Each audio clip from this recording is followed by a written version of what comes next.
All right, well, it's good to see you all again. And last week we talked about dating and courtship and looked at some of the realities of dating and courtship. And one of the things we really saw was that the modern recreational dating system is broken and that it really encourages people to marry folks, first of all, not to date with marriage in mind at all, to do a lot of things before they get married that actually make their marriages less likely to be successful. That a lot of ideas now held with people in the church generally and with younger single people in particular are not only antithetical to Scripture but destructive of their ability to form lasting marriages. And that's without even getting into the chapter that I wrote in the book on premarital sexual relationships and what the status of those is in the church, which should scare you a little bit if you get a chance to read that. So with that in mind, we move on to more, when you're really looking at somebody and you're considering that person as a lifelong partner, what kinds of things should you consider? And when I wrote about that in the book, I broke it into two parts. The first part was really those things that are fixed and absolute. And that was one chapter on these things are just fixed and absolute. This is not a matter of just practical wisdom, this is a matter of biblical instruction. You should not marry somebody who is like this. You should try to marry somebody who is like this. And those are true for all Christians all the time, everywhere. And that's not what I'm going to be talking about today. What I'm talking about today are things that pertain to, and let me try to move this, oh, there we go, things that pertain to practical wisdom. Now, practical wisdom means that you have to be willing to accept that just because something is technically not a sin does not mean that it's wise. And just because something is technically not a sin and may pose some challenges or risks, it's not necessarily wrong to undertake a line of action like that, knowing the challenges and the risks. However, you are a fool to take actions like that without accepting the challenge and the risks and addressing them, right? If I have to get my wife to the hospital at 2 o'clock in the morning, I will accept the fact that practical wisdom dictates I will need to break the speed limit. However, I probably want to take conditions into account and adjust my driving, understanding that I'm a lot more likely to die at 85 miles an hour than I am at 65. Am I sinning by going 85 miles an hour under those conditions? No, I am not. Am I stupid not to make adjustments? Yes, I am. And if I die, it probably isn't a death as a result of sin, it's a death as a result of stupidity. Not in going 85 miles an hour, but in not making the necessary corrections to account for the fact that I'm going 85 miles an hour. And sometimes Christians miss that because they think everything falls in sin, not sin categories, and if it's in a not sin category, that means it's okay, right? Not a sin for me to eat a 2-inch deep covered with mozzarella cheese, deep crust pizza today. However, I'm kind of trying to lose weight. I've been successful so far, and that's probably a stupid thing to do. If I die of a heart attack because I eat too much fried chicken, I'm not dead because of sin, I'm dead because of stupidity. And in that sense, that's where practical wisdom comes in. The Anglican Book of Common Prayer says this, and you've got a lot of quotes today. Okay, make sure I'm on target. Holy matrimony is not by any to be enterprised nor taken in hand unadvisedly, lightly, wantonly. In other words, you're not supposed to be careless. By the way, modern dating encourages careless decisions in the area of matrimony, period. But reverently, discreetly, advisedly, soberly, and in the fear of God. Anglican Book of Common Prayer. And by the way, part of the reason we don't do this as good as we should or as well as we should is not just a lack of attention or sometimes ignorance regarding what those important factors are, but But because we think there's all these exit doors. If I'm going into a room with no exit doors, I want to make sure that's the room I want to go in. I'm going to check it out pretty carefully. If I think there's 6 or 7 exit doors, I can afford to be pretty careless. The trouble is a lot of other people are going to pay the price for that, including the people that went in that room with me, either as those already born or to be born. Because going out that exit door might not be such a great thing for them.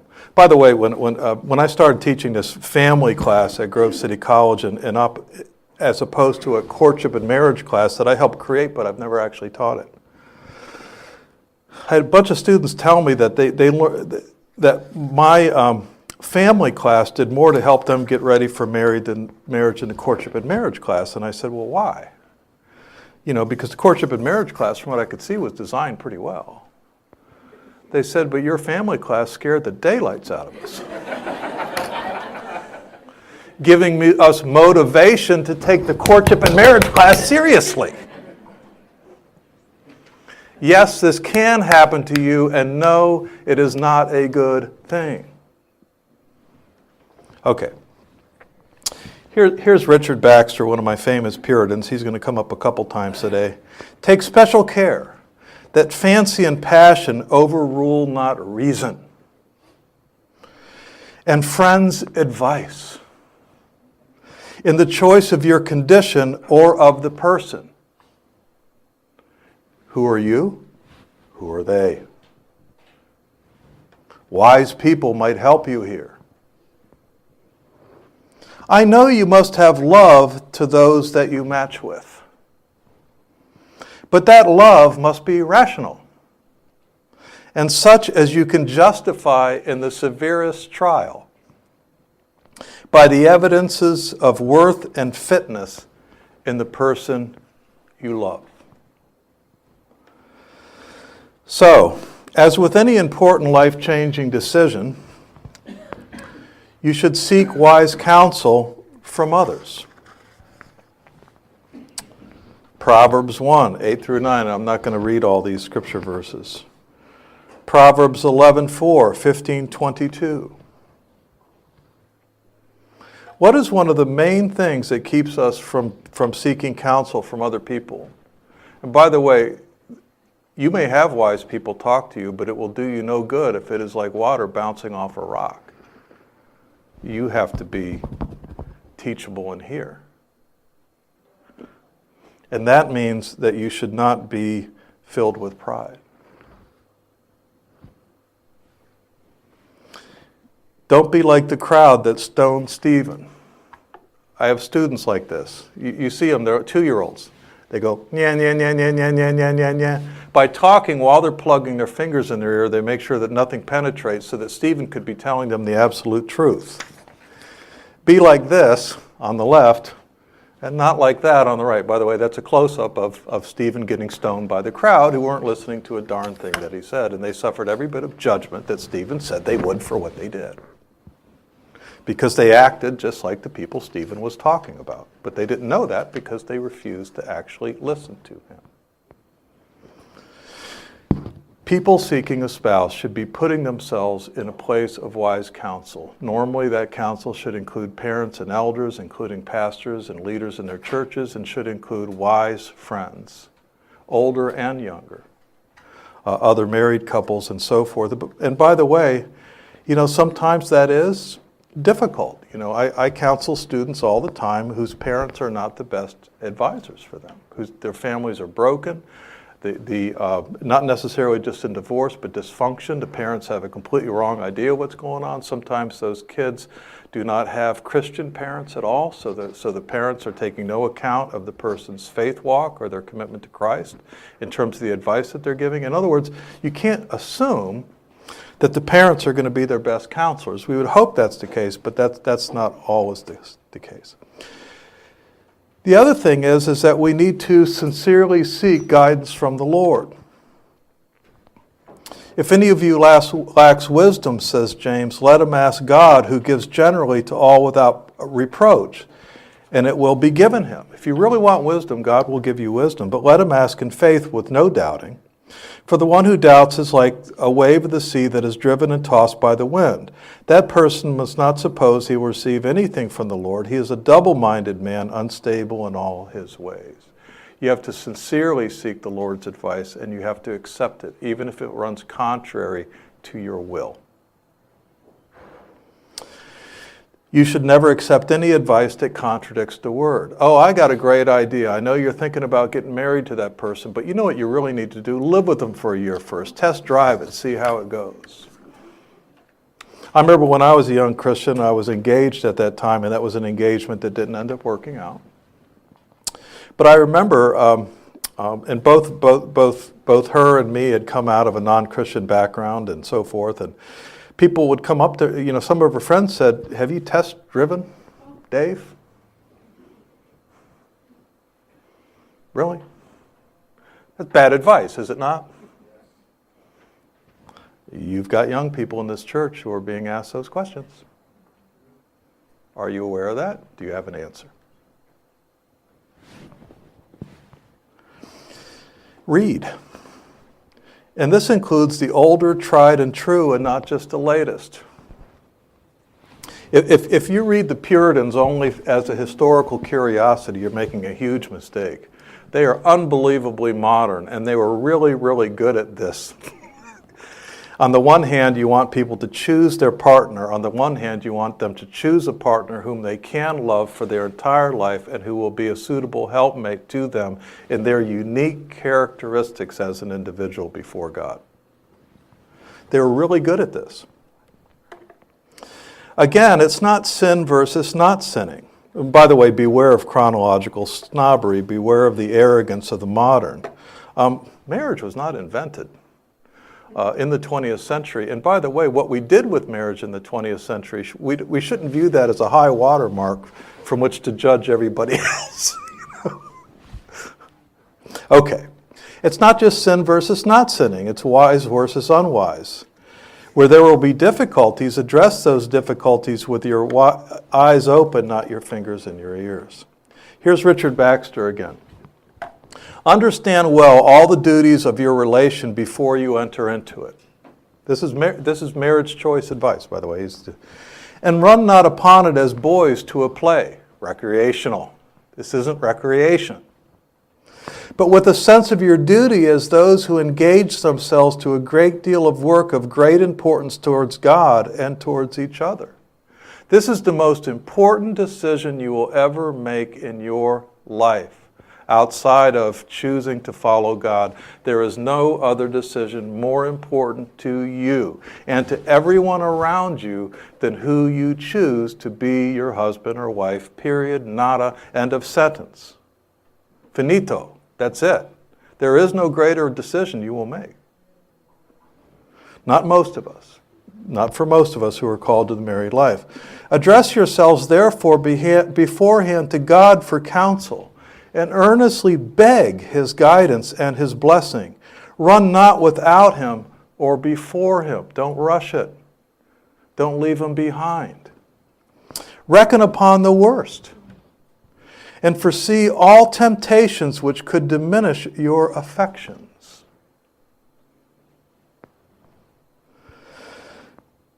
Or make you unfaithful to each other. And see that you be fortified against them all. I was talking to a Christian. For a while I was involved in high-end corporate software sales. It's a brief period of time. Yes, sometimes professors actually work for a living. I've done that. Sometimes they don't. Then they're hard to supervise. Okay.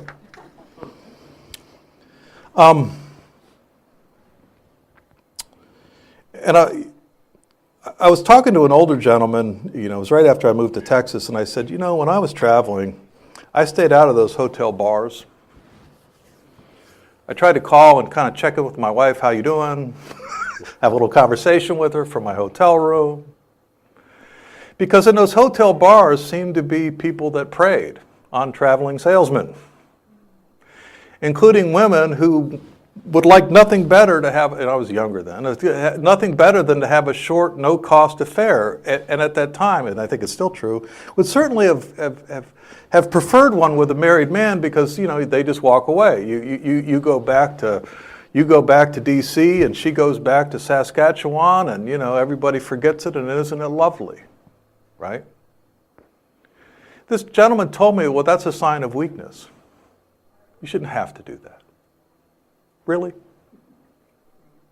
I'm sorry, I know there are people that disagree with me, and I'm not throwing politics around, but I do believe in the Pence rule. You will not come to my office, women, and I will not meet with you alone. My assistant will be there. We will take care of these things. Why? Because these things are being taken into account, but that can also be true with the person that you marry. If there is such a severe disjuncture in some area that's really important to you, not a sin area, but just a characterological or personal area, that the luster is likely to wear off, is that really a safe way to go?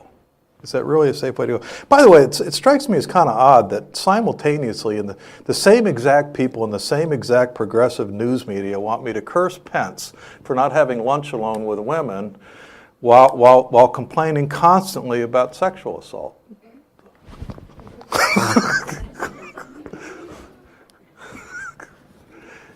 Well, if I make it very unlikely that this could happen, and if somebody claimed it happened, I make it very unlikely that I could be falsely accused. Isn't that kind of smart? Anyway, I'll just move on to the next thing. In other words, please do not use the Washington Post or the New York Times as moral guides. Wall Street Journal might help a little bit. These other clowns, forget it. I don't know what they smoke at night. Okay, practical wisdom from the Puritans. First of all, character estimates. J.I. Packer said the Puritans recommended that people do something called character estimates. And what this involves is that you experience the other person a great deal in a wide spectrum of circumstances. Puritans used to say, you should have fun with the person, you should have serious times with the person, you should be in church with the person, you should be at their house with them, you should be at your house with them, you should meet their friends.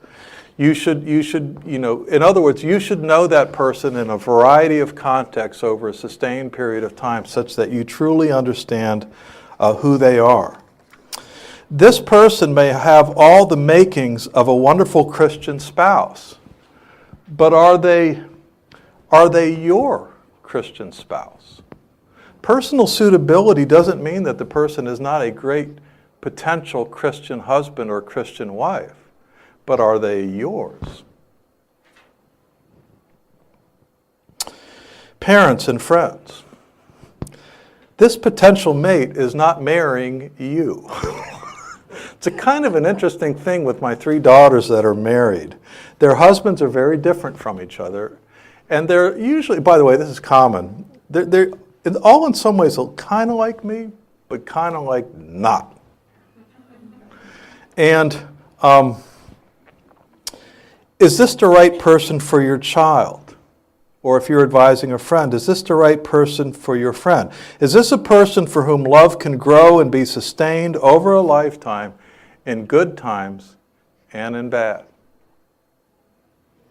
Is this a person with whom you may bear cancer, the death of a child, the loss of employment, public degradation and humiliation? If they're not, don't marry them. Because those times will come. Period. They will come. Here's what Richard Baxter, they used to call him the silver-tongued preacher of London. I'm sorry, not Richard Baxter. What did I say? I like Richard Baxter. Henry Smith, the silver-tongued preacher, they call him. It is not enough to be virtuous, but to be suitable. For diverse women have many virtues, and yet do not fit to some men. And diverse men have many virtues, yet do not fit to some women. And therefore, we see many times even the godly couples to jar when they are married because there is some unfitness between them which makes odds. And here's another Henry Smith quote that's really quite famous. First, he must choose his love, and then he must love his choice.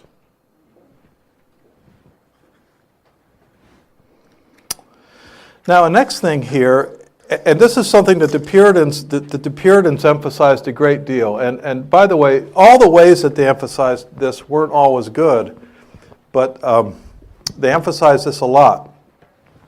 And they said that normally a married couple should have equality of life circumstances. Now, I would add to that, first of all, statistics support that with regards to divorce predictions and so forth. But I would add to that, where they don't, and where that's likely to lead to issues, marriage in such a situation is no sin.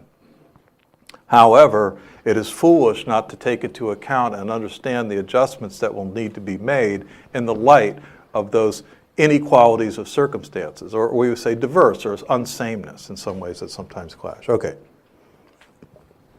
So, their big ones were age, station, and intellect. Now, they used to say that when you violate this, you violate the biblical principle of being equally yoked. And so they would say, you shouldn't marry under these circumstances. They were wrong about that. Now, they were right in saying that, people do tend to marry with people that tend to be similar to them in these respects. It's called marital homogamy, and it's almost a fundamental law of sociology. Marital partners in successful marriages tend to be more alike than different in very essential ways. They just tend to be. It's true. They were wrong to say, however, it's a sin to violate this. Because the principle of equal yoking in the Scripture has to do with marrying in the faith, period. Equal yoking means that you are marrying someone in the faith, and by the way, in the faith, that's doctrinally compatible ways that matter. So I reject that concept, but nevertheless, the basic idea is pretty good. Now again, this is not a deal breaker to marry somebody of a different age, of a different station in life or intellect, but to ignore these factors and not prepare for them would be foolish. If you're doing premarital counseling, you want to take those things into account because there are special issues associated with that you're going to have to deal with here that you might not deal with in another situation. Similar issues are tied to partners of different races, ethnicities, and nationalities. Again, there's nothing wrong with such marriages at all. In fact, the Bible is full of them. I'll be getting into that in detail. At the same time, there's oftentimes challenges and issues associated with that need to be addressed honestly, and they oftentimes have to do with different backgrounds and experience as well as family pressures, which is also going to occur in these other things. So, something that you take up in premarital counseling. Are you prepared to deal with this?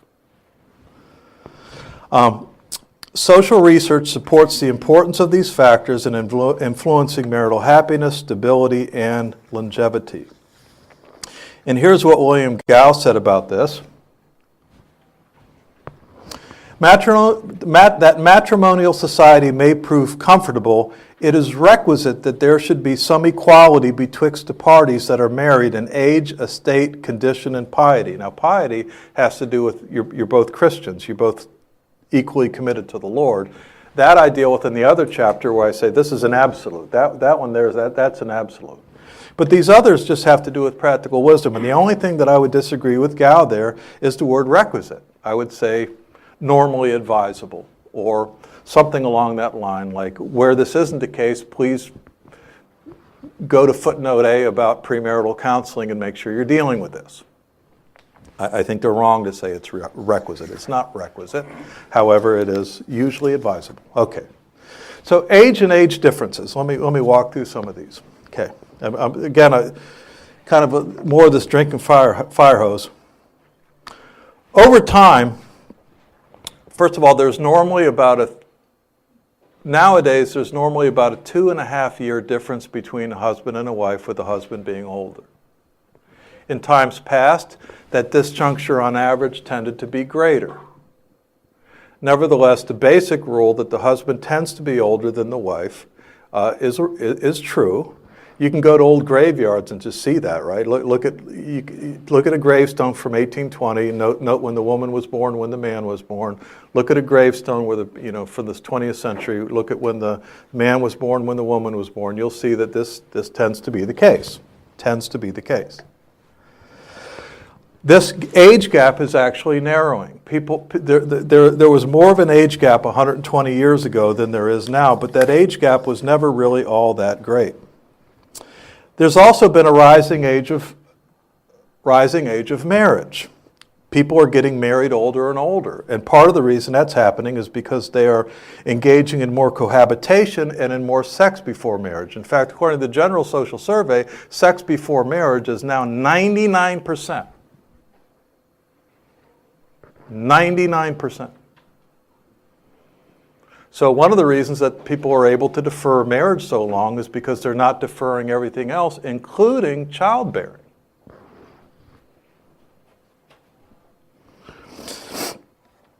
Large gaps in age are tied to real challenges that you would be foolish to ignore as somebody choosing a spouse and as somebody counseling somebody who's being prepared to get married. Large gaps in age are associated with real challenges. Husband being older makes sense. Husbands mature later. Men mature later than women on average. They just do. My wife was born in 1959. I was born at the very beginning. I was born in 1956, so I think we're 2.5 years apart. We're almost like a stereotypical, like absolutely right, normal, what everybody does. Beyond a few years' difference, large gaps in age are tied to much higher risk of marriage breakdown. And not a little bit, a lot. Like it's a big factor. So here's a chart. Notice here, this is 1890. Oops. This is 1890, and this is about 2013. Do you see how small the age gap is? Notice then I actually took those arrows and just moved them into the middle so you could see how much this has changed. But this is the average age of the husband and the average age of the wife at marriage. And notice, by the way, that we're getting married now later than ever before. We are not, however, having children later than ever before. We are not, however, not moving in with people and engaging in steady sexual relationships later than ever before. We're getting married later than ever before. By the way, that's why our out-of-wedlock pregnancy rate is over 40%. That's with abortion on demand and widely available birth control. So that should give you some idea of how bad it is. Okay? By the way, I'm still old enough to remember reading the Washington Post the day after Roe v. Wade. I was actually a hippie against abortion. I used to say, you're killing innocent folks. I mean, how can you be against the Vietnam War and think it's okay to kill babies? I just couldn't figure this one out. Back then, by the way, it wasn't that big of a political split. You remember Carter was pro-life. Carter was pro-life. And, but the Washington Post told us that this would make out-of-wedlock births a thing of the past.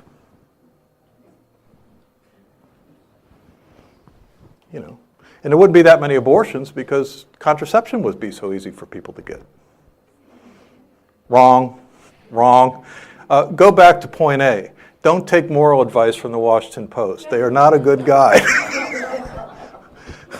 The gray lady is no longer simply a gray lady. She is, I don't know what she is anymore. All the news that's, all the stuff that isn't actually news that's not fit to print. Okay. Now notice that the age gap here was never greater than 5 years. In fact, at the highest point, it was about 4 years. But the age gap itself has gone down over time. This is actually a direct measurement of the age gap. Now, to get a sense of this too, this is the percent. I hate hitting you with all these statistics. This is the percentages of marriages with large age differences in the U.S. as of 2016. And notice that where there's these differences, it's normally the husband that's older. And then down here, I've totaled them. So in only 1.4% of marriages is there a 20 or greater year gap. You see that? And only 2% of marriages is there a 15 to 19 year gap. And if you add these two together, so that it's only in, let's say, 3.3% of all marriages is there a gap greater than 15 years or greater. You see that? And if you add all this up, what you see is that the overwhelming majority of marriages do not involve large age gaps. Now, what do we know about these large age gaps? They are associated with serious incompatibilities in many respects.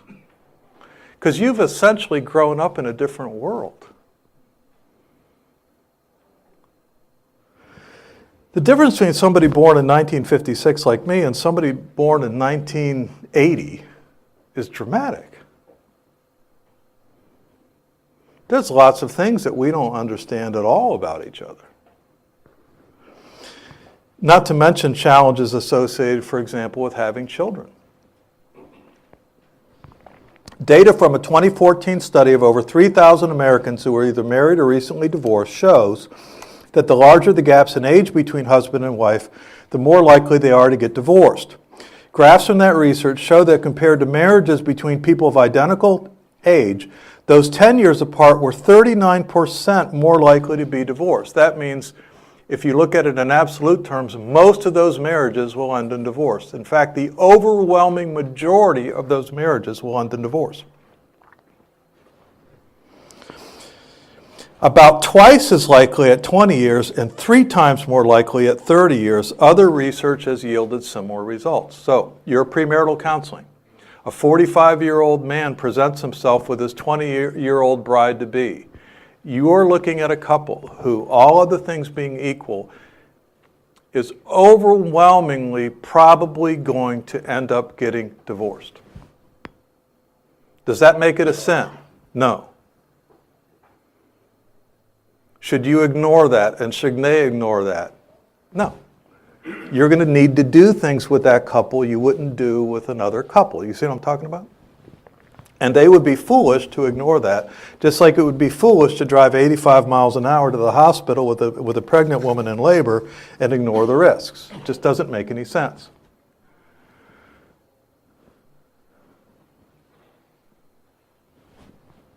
Okay, I don't know why this one. I think I got these. Educational, I think I'm going to have to go backwards to get this one. Okay. Educational level. I got to get this back in order. Okay. Gaps. Now, the Puritans talked about gaps in intellect, and they said, look, to have a good marriage, you have to be able to communicate with and understand each other. So you should be reading the same kinds of things. You should be able to carry on conversations about those things that matter to you. In other words, there's more in marriage than having sex and having children. You actually need to talk to each other. And you should be interested in each other in ways that you find each other engaging, right? And that's harder to do when there's a severe gap in this area. Now, there's not a lot of research on things like IQ differences between married couples. There's a little bit, but it's very under-researched. But there is a lot of research on people who are dramatically different than each other in terms of their educational level. And overwhelmingly, people tend to marry somebody of a similar educational level. And the way I define similar here in research I did with the General Social Survey is both have less than high school, both have high school and a 2-year degree or some college, both had a bachelor's degree or higher. So for example, maybe the wife has a master's degree and the husband has a BS degree. The ones that I defined as close would be one has a high school diploma and some college and the other has a bachelor's degree, right? So somebody goes to Butler County Community Colleges, picks up an associate's degree, while his wife is at Grove City College, bachelor's degree. They're close. Now notice that when we put those things together, we come up with 88% are no farther apart than that. Now that's partly how people meet each other, but that's also partly how they determine suitability. Large gaps in education are associated with higher risks of marital breakdown. So, even controlling for other factors, couples who are similar in education were less likely to split up. Percentage divorce was 43% higher for marriages where spouses were not educationally similar. Now, I want you to think about that, because remember what we're starting with the average divorce rate is. Most people who get married and have dramatically unlike educational backgrounds, most of them will end up getting divorced. Most of them. Different levels of educational levels may be associated with important disparities of life experience, knowledge, taste, interest that create difficulties in some marital relations. However, educational differences are not as big a factor in marital stability and quality as large age gaps. That may be partly because holding particular diplomas and being educated are not identical. I've known many people without college degrees who, by virtue of reading, experience, and training, are far more educated than many holding bachelor's degrees or higher. I have a friend of mine who works for one of the top military optics suppliers in the world. They hired him right out of high school. He finished off one useless year of college, which he didn't need. They trained him for the rest. He meets with generals, colonels, and the major military across every area of the globe. He's fluent in 4 or 5 languages. He reads voraciously. When he's visited me at Grove City College, he sits in the classes and then he hands me the corrections to the professor's lectures when they're done. He has 1 year of community college, okay? I'll take that into account. Nevertheless, by the way, you say, what would you have to correct in a Grove City College lectures? Everything they say is correct. Ask Steve, he'll point it out to you, okay? Especially their history. He does, he's like, the history's wrong here. Okay. Percentage of first marriages ending in divorce within 10 years. Oh, I'm sorry, this is a different one. This is a stray graph. Okay, here we go. We can go forward with this. Social class. My animation's off too. It's hard to distinguish the effects of social class differences from the gaps in education on risk of marital breakdown. The fact that somebody from a lower class background and somebody from a middle class background who get married to each other are more likely to get divorced. It's hard to say, is that the social class differences or the educational differences, because in our culture those are so deeply intertwined. Do you see that? However, it is clear that these things matter and that they affect people's relationships. And this is a Duke University sociologist named Jessie Stribe who studied this in detail. And this is what she said. In a study of 36 white middle-class couples, mixed-class couples, mostly of working versus middle-class background, Jessie Stribe found that spouses' individual socioeconomic backgrounds strongly influenced them even after years of marriage, leading to many differences of preference, style, and outlook. She remarked, systematically, strangers who have never met, yet who share a class background, often have more in common with each other than spouses with whom they share their life if they came from different classes. So they're just issues to be discussed, to be talked about. Okay. I gotta figure out what that stray graph is from. Okay. Differences of race and ethnicity. When you're dealing with a couple of different race or ethnicity, you have the same issues as you would with class differences. There could be different background, different experiences, different aspects of life. Racial and ethnic differences in married couples is becoming much more common. And they actually, on average, do not have a higher risk of marital breakdown in spite of what people think. I don't want to get too much into detail of this. If this group has a lower risk of divorce and this group has a higher risk of divorce and they get married, their risk of divorce tends to be in the middle between the two. Okay?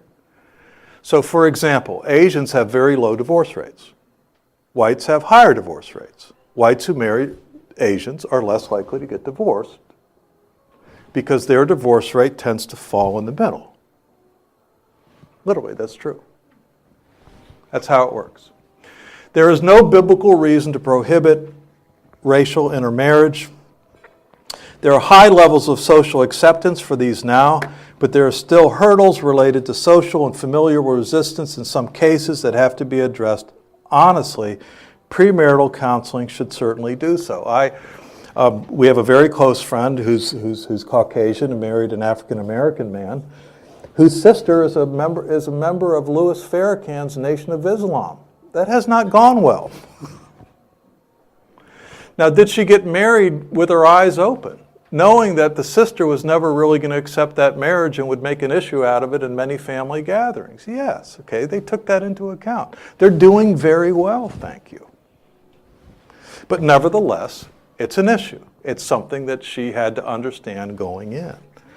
And it could have well as been her family, although that's not that. In this case, her family didn't care at all. In 1960, less than 1% of all American marriages were interracial. By 2010, almost 7% of marriages in the U.S. were interracial. 27% of married Hispanics had a non-Hispanic partner. In 2010, 9% of whites, 17% of blacks, 26% of Hispanics, and 28% of Asian Americans were married to someone of another race or ethnicity. And by the way, from a divorce risk standpoint, it is simply not a factor. And here's what I say here. It is important to say that marrying across race or ethnic groups is not in any way morally wrong. I have served as best man in 2 interracial weddings and have many friends in such unions. Moses was married to a Cushite. I checked this out specifically, a black African, and God affirmed their union directly when it was questioned by Miriam. Both Ruth and Rahab, having become believers, and by the way, Rahab had been a prostitute. Both Ruth and Rahab, having become believers, were foreigners who married Jews and became part of the lineage of Christ.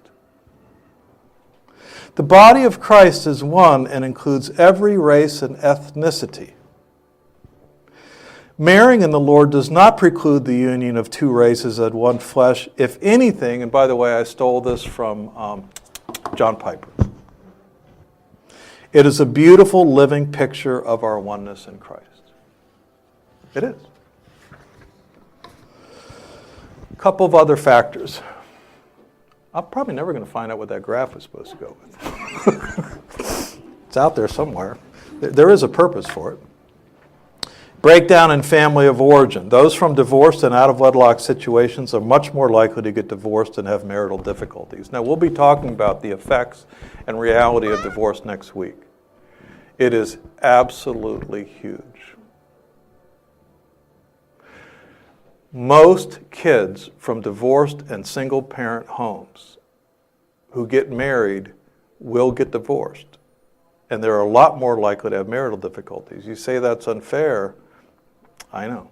It's unfair that if you're 4 foot tall, you're probably never going to be a front person on an NBA basketball team. But that's reality. That is one of the very first things we check in premarital counseling as we get into what are called family of origin issues, and we look at how the family of origin issues are likely to have created things that can be resolved. By the way, this is one of the reasons, and I'm going to deal with this in our last class, this is one of the reasons I beg churches to have robust marriage mentoring and to really include singles in family life to the extent that they want to be included. Because many of those singles have not had, either because the parents had a lousy marriage or because they simply haven't had the models that they need, benefit greatly from this. In fact, I was interviewed by a Christian minister in Wisconsin yesterday for a Basic Bible podcast, and we were talking after the interview was over, and he said, I grew up in a single-parent home, and what made a huge difference to me was being in a church that took mentoring seriously, because I basically learned marriage from successful married couples, and it helped to fill in the gaps. And he's been successfully married for a very long time, but that's what he credits with it. But if you pretend that divorce doesn't hurt kids, then you're not going to do anything to fix that, because you're going to be pretending that it's not a problem. Okay, it is a problem. It's a big problem. Previous marriages and relationships, serial cohabitation. Most people who seriously cohabit before marriage, once they get married, are going to get divorced. Your risk of divorce goes up if you're remarried, particularly if you take children into that marriage from a previous union. So when you're counseling people that have been married before, you need to look at this. When they're creating a blended family, you need to look at that. All those create challenges that need to be addressed separately. Notice that many intact married households are marked by pathology, and being born to a married couple is no guarantee of marital success, nor is single parenting a guarantee of failure. But you have to consider and understand what's happening here, and you have to take care of it in an honest way, because the statistics are very clear. Last thing I wanted to mention, I think this is the last thing. Last thing I wanted to mention was physical attraction. The scripture says that physical attractiveness can be deceptive. Social psychology underscores that yes, it is, and why it is. And one of the big reasons is something called a halo effect. Halo effect is you take what you don't know and infer it from what you do know. So beautiful people get the benefit of the doubt in virtually everything. The trouble is that's not accurate, it's deceptive. And the other thing that's coupled and what's behind it is our tendency that once we form a judgment about a person, it tends to be resistant to change.